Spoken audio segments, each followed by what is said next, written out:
too. The rain didn't stop all at once. It softened, slowing from a deafening roar into a steady, rhythmic pulse. It was like the land itself was finally exhaling after holding its breath for years.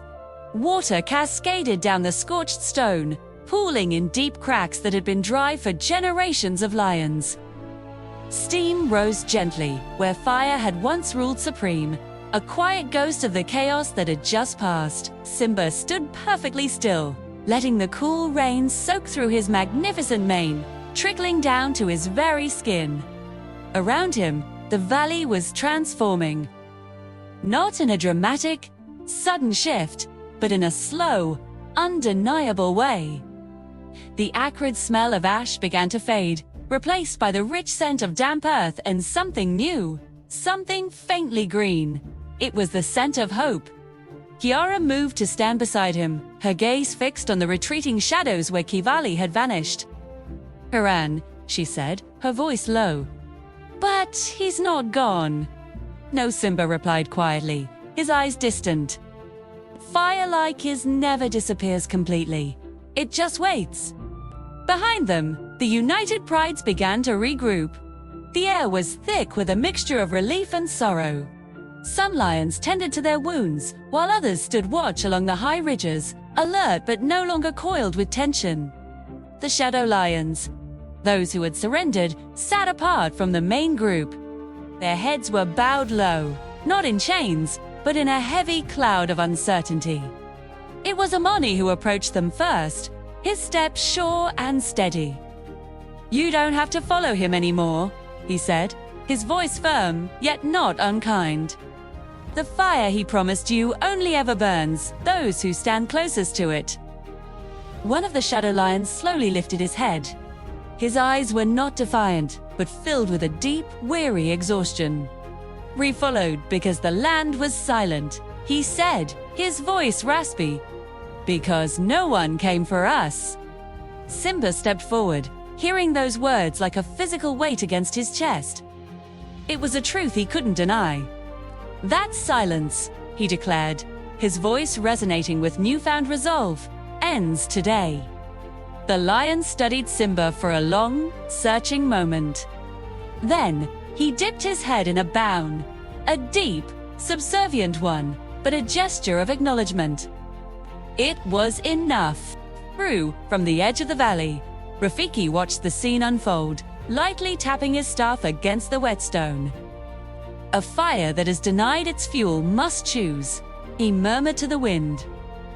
"To fade, or to change." The journey back to the Pride Lands began at the first light of dawn.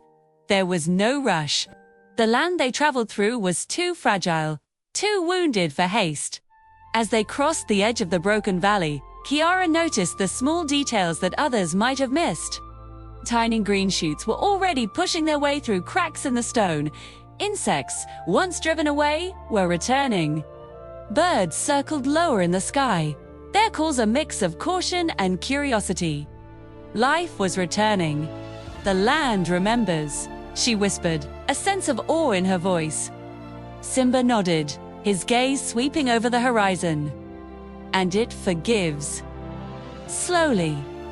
By the time the familiar silhouette of Pride Rock came into view, the sun was high and clear in the sky. The plains below shimmered with a renewed vibrancy, as if the entire world had taken a deep, cleansing breath. The prides gathered at the base of the rock, forming a wide, silent circle. Elders, hunters, cubs, and allies, all of them waited. Simba began his ascent, climbing the stone path alone. He stood on the promontory, the very spot where his father had once stood, where Scar had once fallen. A place where the past had burned itself into memory. "My pride," Simba began, his voice steady and resonant, carrying across the assembled lions. Today was not a victory of strength. He looked across the sea of faces below, some familiar, some new, some etched with the pain of recent loss. It was a victory of choice, he continued, his voice gaining power. The choice to protect life, even when fear tells us to destroy. The choice to listen, even when our anger demands silence. A ripple of murmurs spread through the crowd. The shadow faction rose because parts of our world were forgotten, Simba said, his words a heavy admission. And that was my failure as much as it was anyone's. A hush fell over the crowd, a stunned silence at their king's confession. But forgetting does not end the circle of life, he said firmly. Facing our failures does. He turned his gaze toward the group of shadow lions. You are not prisoners here. You are not our enemies, lest you choose to be. This circle has room for all who are willing to protect it. Slowly, cautiously, several of the former shadow lions stepped forward, their uncertainty giving way to a flicker of hope. Nala walked to Simba's side, her presence a beacon of strength. This land will not be ruled by fear again, she declared, her voice ringing with conviction. Nor will it be ruled by fire alone. Cheers rose from the crowd, Bologna, wild and reckless, but grounded, deep and strong. It was the sound of a community beginning to heal. That night, for the first time in a long time, the Pride Land slept deeply. But far beyond its borders, in the twisted, shadowy ravines past the broken valley, Kivali limped through the darkness. His fur was matted with mud and blood, his body a canvas of aches and pains, too. Yet the fire inside him, the rage that had defined him, still burned. It was smaller now, sharper, more focused. He finally reached a narrow canyon where ancient stones leaned together like whispering elders. There, he collapsed onto the cold ground. He waited. He called upon the fire, the power that had been his constant companion, his guide. And for the first time, it did not answer. No flames rose to greet him. No voices echoed in his mind. There was only silence. Kivali stared down at his own paws, a tremor running through him. It wasn't rage. It was confusion. They chose him, he whispered into the empty night. The land. It chose him. An unwelcome memory surfaced unbidden. It wasn't one of Scar's dark lessons, or the thunderous speeches of power he had given. It was something older, something he had long suppressed. The image of a lioness shielding her cub during a flash flood. The feeling of a shared hunt, the camaraderie. A night, without the gnawing pangs of hunger. His claws dug into the stone beneath him as he tried to push the thoughts away. No, he growled, the sound weak. Weakness, hurt, it was too late. The seed of doubt had already taken root in the barren soil of his heart. Back at Pride Rock, Simba stood beneath a brilliant tapestry of stars, with Kiare. The air was cool and clean. You didn't finish him, she said, her voice gentle. Not an accusation, but a simple observation. Simba looked out over his kingdom, a kingdom that felt whole again. No, he replied. Sometimes, the hardest choices aren't about ending a life. They're about giving one a chance to change. He glanced at his daughter, a soft light in his eyes. The fire is his to carry now. What he does with it? That will be his story. The stars shone down, silent witnesses to the new beginning. And for the first time, Simba felt the weight of the crown not as a burden, but as a promise of a future built not on power, but on unity, forgiveness, and the enduring strength of the circle of life. Thank you so much for watching. If you enjoyed this story, don't forget to like, subscribe, and hit that notification bell so you don't miss what happens next. See you in the next video. Shet. The Pride Lands woke slowly. Morning light spilled across the plains, touching fresh grass and damp earth, revealing changes too quiet to notice at first glance. The land looked the same, but it felt different, lighter, as if a long-held weight had finally shifted. Simba stood at the edge of Pride Rock, watching the herds move below. Their steps were cautious, yet no longer filled with the constant fear that had plagued them. Life was returning to its rhythm. But the echoes of the valley of the great fire and battle still lingered in his thoughts. Behind him, Rafiki approached without a sound. The old mandrel's presence was a comfort. "Victory makes noise in the world," he said softly, his voice a low hum. "But its echo lives inside the king." Simba managed a faint smile. He didn't need to explain the weight he felt. Rafiki always understood. "I can still feel him out there," Simba confessed, his gaze fixed on the horizon. Rafiki nodded, his eyes wise. "Fire that survives rain does not roar. It waits." That same morning, Kiara led a small group beyond the eastern borders. Lions and lionesses, volunteers who had stepped forward to help rebuild the lands scorched by Kivyuli's destructive march. Amani, his fur still bearing the faintest traces of shadow, walked beside her, Shay. He knew these lands well, and he guided them toward villages that had been abandoned long ago. As they reached a cracked, dry watering hole, Amani's voice was heavy with memory. "This place used to sing," he said, the words barely a whisper. "Now it barely breathes." Kiara lowered her head, touching the parched earth with her paw, a silent promise. "It will again." Their work was without ceremony. It was the hard, patient labor of renewal. They cleared debris, reopened old paths, and stood guard for migrating herds seeking safer pastures. These were small acts, repeated day after day, and with each passing day, more shadow lions returned. They weren't warriors anymore, just wanderers, seeking something they had lost in the chaos. Some were welcomed back into the fold, their pasts forgiven. Others found they no longer belonged and left again, disappearing into the wild. The circle of life, ever resilient, adjusted and found its balance once more. Far away, beyond any known maps, Kivyuli moved through the desolate Badlands, utterly alone. His formidable strength had not returned. His followers, once so loyal, were gone, scattered like ashes in the wind. The fire that once answered his every call, that once roared with his rage, now flickered only in memory. Each step was a torment not just for his wounded body, but for something deeper, a part of him that felt broken, too. One night, he stumbled into a forgotten gorge where ancient stone pillars leaned like broken guardians, watching over a dead world.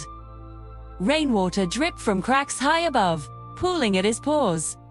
He stared down into the dark water, at his own reflection. He didn't recognize the lions staring back. The eyes were hollow, the face gaunt and defeated. "You were chosen," he muttered to himself, the words tasting like ash. "Fire chose you." But declaration, once his creed, now sounded empty and hollow. A sudden movement made his ears snap up. From the deepest shadows, an old lion emerged. His muzzle was gray with age, his pelt crisscrossed with scars, but his eyes were calm, not sharp with aggression. "You mistake fire for purpose," the elder said, his voice surprisingly gentle. Kivyuli spun around, claws bared in a reflexive snarl. "Who are you?" The old lion stepped closer, unafraid of Kivyuli's defensive posture. "Someone who followed Scar," he replied simply, "and lived long enough to regret it." Kivyuli froze. The name hung in the air between them, a ghost from a past he had tried to emulate. The elder continued his slow approach. "Fire promised me power too. All it gave me was hunger. A hunger that could never be satisfied." Kivyuli's growl faltered, the sound dying in his throat. "Simba." "Simba turned the land against me." "No," the elder corrected him softly. "The land turned away from you." Silence stretched between them, thick and heavy. "You can still walk another path?" the old lion offered. or you can keep chasing ashes. Kivali's jaw tightened. For a fleeting moment, the old rage fled, but it had nowhere to go. It was a fire with no fuel. I don't know how to be anything else, he admitted, his voice so quiet it was almost lost to the dripping water. The elder nodded, a deep understanding in his gaze. Then learn or burn alone, rip. With those final words, the old lion turned and disappeared back into the shadows. Kivali did not follow. He sat there until dawn, staring at the light creeping across the stone, unsure if it was a threat or if it was offering something else entirely. Back in the Pride Lands, a sense of peace had begun to settle.